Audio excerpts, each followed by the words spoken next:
ፈለቅን ቁል አዑዙ ቢረቢል ፈለቅ ብለው ጠርተዋታል። ሱረቱል ፈለቅ ከሚለው መጠሪያዋ በተጨማሪ ማለት ነው።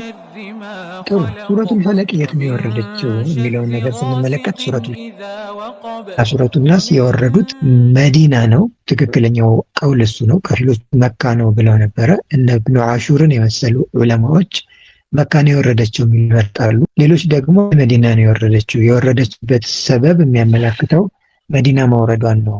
በምን ሰበብ ነው የወረደችው? ነቢዩ ሰለላሁ ዐለይሂ ወሰለም አይሁዶች ሲሕር ሰሩባቸው። እነዛ አይሁዶች እንዴት ነው ሲሕር የሰሩባቸው? ነቢዩ ሰለላሁ ዐለይሂ ወሰለምን የሚያኻድም አይሁዲ ነበረ።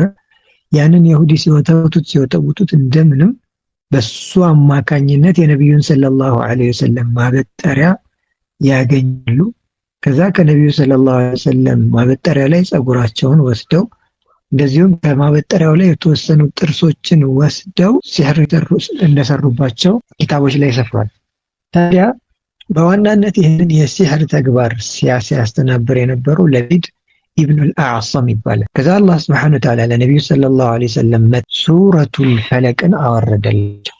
ሱረቱል ፈለቅንና ሱረቱል ናስን ማለት ነው። እነዚህ ሱራዎች ሱረቱል ፈለቅና ሱረቱል ናስ እንደዚሁም ደግሞ ሱረቱል ኢኽላስን ጨምሮ በቀን ውስጥ በተለያዩ አጋጣሚዎች እንድንቀራቸው ታዘናል። ነቢዩ ሰለላሁ ዐለይሂ ወሰለም ከመተኛቱ በፊት እነዚህን ነገሮች የቀራ ሰው ሸይጣን እንደማይቀርበው ምንም ነገር እንደማይጎዳው ተናግሯል።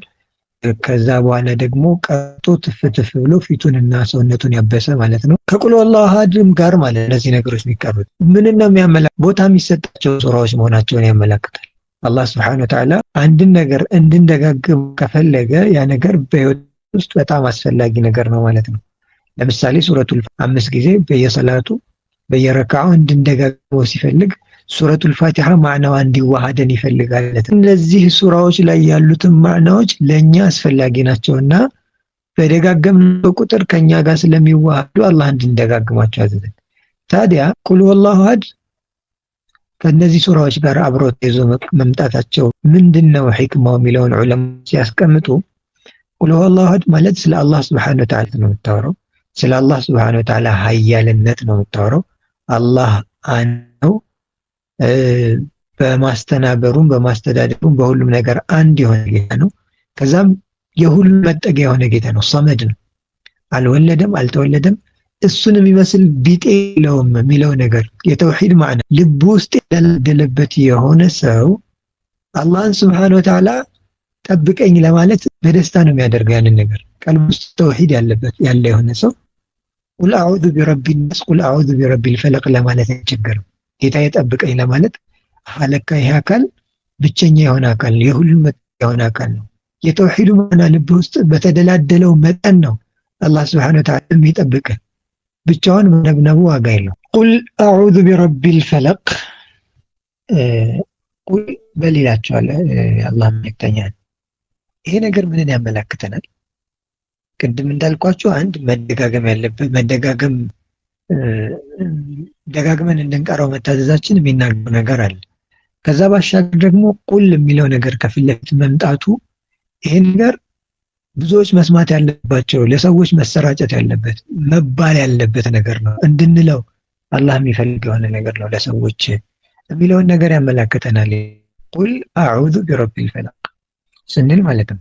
ቁል ነው ከተባለ ነብዩ መሐመድ ሰለላሁ ዐለይሂ ወሰለም እኮ ነብዩ መሐመድ ሰለላሁ ዐለይሂ ወሰለም ቁል አዑዙ እጠበቃለሁ በል እያላቸው ነው። አዎ በምን ነው የሚጠበቁት? ቢረቢል ፈለቅ በንጋት ጌታ በሆነው በአላህ ሱብሓነሁ ወተዓላ እጠበቃለሁ በል። ነብዩ መጠበቅ ያስፈልጋቸዋል። አዎ ነብዩ ሰለላሁ ዐለይሂ ወሰለም መጠበቅ ያስፈልጋቸዋል። እሳቸውም ሰው ናቸው። አንዳንዴም የሆነ ስጋት ገብቷቸው ጠላት የሚያጠቃቸው መስሏቸው ጠባቂ እንዲጠብቃቸው ተመኝተው ነበር። በተመኙበት ቅጽበት ሰሃቦች ሳዕድ ኢብኑ አቢ ወቃስ ደጃፋቸው ላይ ቆሞ ሲጠብቃቸው እንደነበረ ቡኻሪና ሙስሊም ላይ የተዘገበ አለ።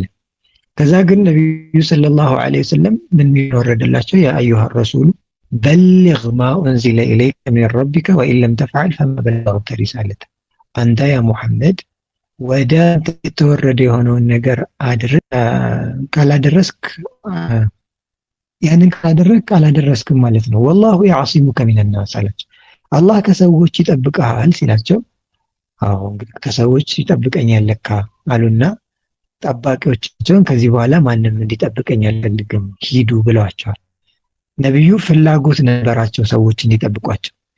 በአላህ መጠበቅ ደግሞ ማንም የሚብቃቃበት ነገር አለ። በተደጋጋሚ ቁርአን ላይ ነቢያቶች በአላህ ጠበቁ እንደነበር ወቁል ረቢ አዑዙ ቢከ ሚን ሀመዛቲ ሸያጢን ይላቸዋል። ሌላ ቦታ ላይ ወልዮች የነቢዩላህ የመርየም እናት ራሱ ኢኒ ኡዒዙሃ ቢከ ወዙርየተሃ ሚነ ሸይጣን ረጂም እኔ በአንተ ጠብቃታለሁ እያሉ ኢስቲዓዛ የሚባለውን ነገር ይጠቀሙበት ነበር። ነቢዩ ሰለላሁ ዐለይሂ ወሰለም ለራሳቸው ምንም ነገር ማድረግ እንደማይችሉ ቁል ላ አምሊኩ ሊነፍሲ ነፍዐን ወላ ضረን ኢላ ማሻአላህ እኔ ለነፍሴ ጉዳትም ጥቅምም ማስገኘትንም አላህ ሱብሓነሁ ወተዓላ የፈቀደው ቢሆን እንጂ አላህ ሱብሓነሁ ወተዓላ እኔ ላይ መጥፎን ነገር ቢሻብኝ ከሱ አመልጥም በላቸው ያ ሙሐመድ። በረሱል ሰለላሁ ዐለይሂ ወሰለም አላህ መጥፎ ነገር ቢፈልግ ረሱል ሰለላሁ ዐለይሂ ወሰለም የሚያመልጡ አይደሉም። ስለዚህ መጠበቅ አለባቸው ወደፊት ከሚጠቀሱት ከሆኑ ሸሮች ማለት ነው። ምንድነው ኢስቲዓዛ ማለት? መጠበቅ ማለት ምንድነው ከተባለ አላህ ሱብሓነሁ ወተዓላ እኛ በራሳችን እንድናደርጋቸው የተወልን ሰበቦች አሉ። እሱ ብቻ ደግሞ ማድረግ የሚችላቸው የሆኑ ነገሮች አሉ፣ እኛ ማድረግ የማንችላቸው የሆኑ ነገሮች። አሁን እዚህ ሱራ ላይ የምትመለከቷቸው አሁን የተጠቀሱትን ነገር አላህ ብቻ ማድረግ የሚችላቸው፣ አላህ ብቻ ማወቅ የሚችላቸው፣ እኛ እናድርግ እንጠበቃቸው፣ እነዚህ ነገሮች እንራቃቸው፣ እንሽሻቸው ብንል ማድረግ የማንችላቸው ነገሮች ናቸው። አሉ የሆኑ ነገሮች ሙሉ ለሙሉ አሳልፈን ያ ረብ አንተው ጠብቀኝ፣ አንተው አድርግልኝ ብለን አሳልፈን የምንሰጣቸው፣ እኛ ብንገባባቸው ማሳካት የማንችላቸው ነገሮች። ይሄ አሁን ወደፊት የሚጠቀሱት ነገሮች ከዛ መካከል ናቸው። ታዲያ ምን ይላል? ቁል አዑዙ እጠበቃለሁ በል ቢረቢል ፈለቅ በንጋት ጌታ በሆነው በአላህ ሱብሓነሁ ወተዓላ እጠበቃለሁ በል ይላቸዋል ረሱል ሰለላሁ ዐለይሂ ወሰለም። ለምን ቁል አዑዙ ቢረቢል ፈለቅ አለ? ፈለቅ የሚለውን ቃል ለምን ተጠቀመ? የሚለው ቃል እዚህ ጋር ምን ይሰራል ሲባል ጠብቀኝ እያልን ነው አይደለም? ከመጥፎ ነገሮች አሁን ነብዩ ሰለላሁ ዐለይሂ ወሰለም ሲህር ተሰርቶባቸው አይደለም? የተሰራብህ ሲህር አላህ ሱብሓነሁ ወተዓላ ያስወግድልሃል። ምን የሚያደርገው አሁን እየተጠበቅበት ጠብቀኝ እያልክ ያለው አካል እኮ ጨለማን በንጋት እያስወገደ ያለ አካል ነው ያቸው ነው አላህ ሱብሓነሁ ወተዓላ። ጨለማን በንጋት መተካት የቻለ ጌታ እንትን ችግር ማስወገድ የሚከብድ ይመስልሃልን? ልባቸው እንዲሞላ ነው፣ በተስፋ እንዲሞላ። ሁለተኛው ነገር ፈለቅ ንጋት ነው አይደለ? ንጋት ምንን ያመለክታል? ተስፋን ያመለክታል። ድቅድቅ ጨለማ በኋላ ንጋት ብቅ ሲል ወደፊት ዛሬ በሚመጣው ነገ አዲስ በፈነጠቀው ጮራ አዲስ በፈነጠቀው ቀን የሆነ ተስፋ ትጠብቃለህ። ፈለቅ የሚለው ቃል ተስፋን መስጠት ተፈለገበት ይላሉ። ማለት አዑዙ ቢረቢል ፈለቅ ፈለቅ የምትለው ቃል መጠቀሷ ያንን ነው የሚያመለክተው። እና እዚህ ጋር ምን ማወቅ ያለብን ሶስት ነገር አለ። የሰው ልጆች ደካማ ናቸው። አንደኛው ነገር እሱ ማወቅ ያለባቸው ነገር። ሁለተኛው ማወቅ ያለባቸው ነገር ደግሞ ጠላታቸው ከባድ ጠላት ነው። ማነው ጠላታቸው? ሸይጣን ነው። ሶስተኛው ነገር የጠባቂው ኃያልነት መታወቅ አለበት። እነዚህ ሶስት ነገሮች ሲታወቁ ይህንን ነገር አጥብቆ የመያዝ ነገራችን ይጠነክራል። ጠባቂ አላህ ነው፣ ከምንም ነገር ሊጠብቀኝ ይችላል። እምፈራው ጠላቴ ደግሞ ሸይጣን ነው፣ ከምንም ነገር ነው። ወደ አላህ ካልተጠጋሁ በስተቀር ልጠበቀው የምችለው አካል አይደለም። እኔ ደግሞ ደካማ ነኝ፣ በራሴ አቅም ምንም ማድረግ የምችል የሆነ አካል አይደለም። ስለዚህ ቁል አዑዙ ቢረቢል ፈለቅን አጥብቄ ይዛለሁ ማለት ነው። እነዚህ ነገሮች አጥብቆ የያዘ ነብዩ ሰለላሁ ዐለይሂ ወሰለም እንደተናገሩት ማተዓወደ ሙተዓዊዱን አሉ። የትኛውም ተጠባቂ ከነዚህ በተሻለ ነገር በቃ አይችልም አሉ። የትኛውም ብዙ መሳሪያ ያለው አገር ኒኩለርም ይሁን ከባባድ መሳሪያዎች አላት የምትባል ሀገር በነብዩ ሰለላሁ ዐለይሂ ወሰለም አገላለጽ ከቁል አዑዙ ቢረቢል ፈለቅና ከቁል አዑዙ ቢረቢን ናስ የተሻለ መጠበቂያ አይደለም ማለት ነው። እነሱ ምርጥ መጠበቂያዎች ናቸው።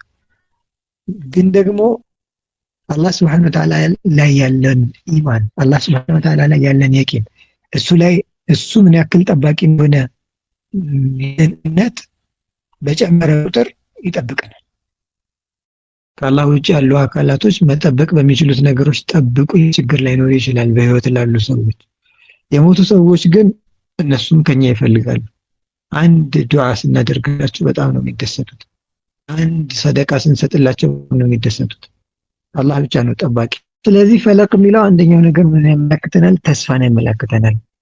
ሁለተኛው ነገር ደግሞ ፈለቅ ንጋት ነው አይደለ? ትርጉሙ ችግሮቻችን ምክንያታቸው ካልታወቀ ልክ እንደ ጨለማ ናቸው። አላህ ሱብሓነሁ ወተዓላ ንጋት የመሰለን ፈረጃ ይዞልን እስካልመጣ ድረስ ልንወጣቸው አንችልም ማለት ነው።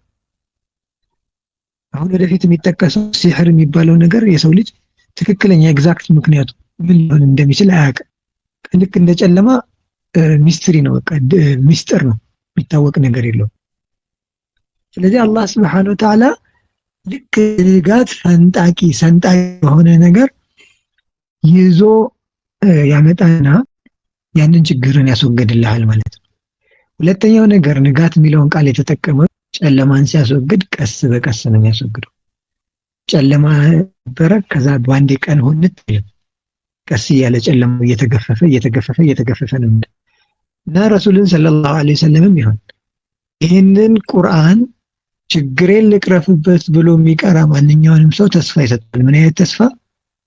ትንሽ ጊዜ ቀስ እያለም ቢሆን ይወገዳል። ትንሽ ጊዜ ሊወስድ ይችላል እንጂ ችግርህ ቀስ በቀስ መወገድ አይቀርም የሚለውን ነገር ያመለክታል ይላል ሱረቱል ፈለቅ።